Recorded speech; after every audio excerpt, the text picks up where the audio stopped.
Welcome to This Explainer. As a radio industry analyst, I literally spend my days buried in the hard numbers, tracking rotations, examining the business mechanics, and really digging into the data that drives the music industry. Well, today, we are going to break down the systemic mechanics behind a pretty glaring issue, the severe underrepresentation of women in modern country radio.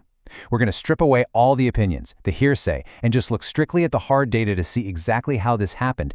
So let's dive right into this by posing the central mystery that's currently plaguing today's country airwaves. If you turn on a mainstream country radio station right now, the voices you hear are overwhelmingly going to belong to men. But it really wasn't always this way, and this shift, it absolutely wasn't an accident.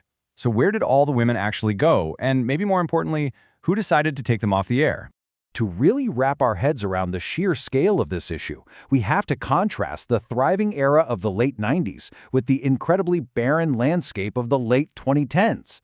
Back in 1998, women actually held the majority of the top spots on the Billboard Country Airplay chart at 52%.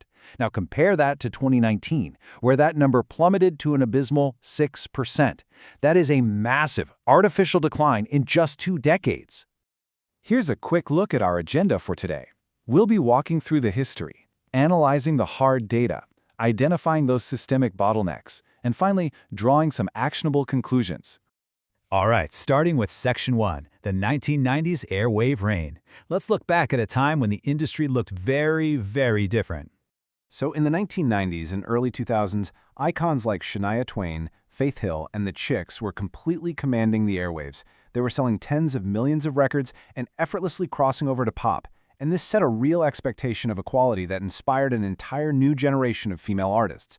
As country rising star Lauren Alaina points out in her lyrics, young girls back then were raised on radio waves where the ladies dominated. Moving right along to Section 2, the drastic data decline. We can see exactly how the industry choked out this momentum over the last 20 years. The evidence here is just staggering. When we analyze the total annual spins on year-end reports from 2000 to 2018, the disparity skyrocketed. It went from a 2-to-1 ratio favoring men in 2000 to an absolutely staggering 9.7-to-1 by 2018. Think about that. For almost every 10 men a listener will hear on country radio today, they're only hearing one woman. And the long-term decay is pretty terrifying from an analytics standpoint. Tracking number ones on the Billboard Country Airplay chart over a 30-year span reveals a massive spike in 1998, which is then followed by a total collapse approaching 2019. To put that in perspective, out of 838 number ones since 1990, only 17% were by women.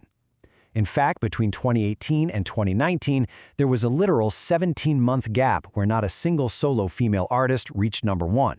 Now, what's really insidious here is the day-part breakdown. It's not just about how often women are played, but when they're played. The data from 2018 shows that female artists received just 8.9% of daytime spins. So when they actually do get a spin, they are predominantly relegated to the evening and overnight hours, like between midnight and 6 a.m. when audiences are completely asleep. Because let's be real, getting played at 3 a.m. doesn't exactly help a new artist build a fan base. Which brings us to Section 3, the Tomatogate controversy. This perfectly highlights the explicit programming philosophies driving these terrible metrics. Back in 2015, the curtain was totally pulled back by radio consultant Keith Hill. He explicitly advised radio stations not to play women back-to-back, using this bizarre salad metaphor. He stated that male artists like Luke Bryan and Blake Shelton are the lettuce, the main ingredient, while female artists are merely the tomatoes, just the garnish. This explicitly exposed a long-standing, unwritten industry rule dating all the way back to the 1960s. Never play two women back-to-back because supposedly they hurt ratings. Let's contrast these modern prejudices with historical reality in Section 4, Pioneers Who Built Country. Because the idea that women are just a garnish is just historically false.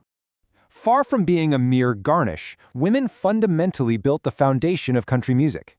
Let's look at the timeline. In 1924, Rhoda Stanley became the first solo female country recording artist. Jump to 1952, and Kitty Wells releases her honky-tonk smash hit, It Wasn't God Who Made It Honky Tonk Angels. That sold over 1 million copies and proved without a doubt that women could headline tours. And then in the 1960s, Patsy Cline became a massive pioneer of the Nashville sound, with Crazy becoming the #1 jukebox hit of all time. And this foundational legacy was incredibly diverse too. You have the Carter family, led by Sara and Maybelle Carter, laying the genre's absolute bedrock in the 1920s. You have Appalachian white women like Olive Dame Campbell, who dedicated their entire lives to preserving the original mountain folk songs. And crucially, we have African-American women like Linda Martell and the artists who grew up with the chords, banjo plucks, and rich oral storytelling traditions that literally define the genre today.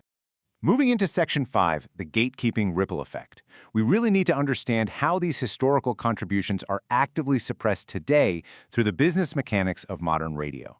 This is crucial. It's what I call the gatekeeping ripple effect. As one record executive so famously put it, if you're not on country radio, you don't exist. It works like a chain reaction. Step 1, terrestrial radio denies a woman daytime airplay. Step 2, audiences simply can't buy what they don't know, which leads directly to a loss of fan discovery. Step 3, because her numbers are low, she is then excluded from headlining major tours and festivals. And finally, Step 4, she is completely shut out of award nominations and algorithmic streaming success. It is a textbook self-fulfilling prophecy of exclusion. For our final section, Rewriting the Playbook, let's look at what this data actually means for the future of the industry. 10%. That is the abysmal, tiny slice of daytime radio spins currently allocated to women. As an analyst, I can tell you for a fact that this metric of inequality actively trains listeners to only expect male voices. The industry loves to claim that audiences just don't want to hear women, but the reality? Radio is just training listeners poorly by never giving them the option in the first place. Because when we step back and look beyond terrestrial radio, the data definitively proves that audiences are incredibly eager to hear female voices. When Maren Morris released her album Girl in 2019, she shattered the record for the largest streaming week of all time for a country studio album by a female artist. We're talking 24 million streams in just its first week. Fans absolutely want to hear women. The demand is undeniably there. So I want to leave you with this final thought to ponder. If the demand is clearly there, as the streaming numbers prove, and the historical legacy of women building this genre is undeniable, isn't it time we demand the radio industry rewrite its outdated 1960s playbook? The data tells us it's time to change the channel. Thanks so much for joining me for this explainer.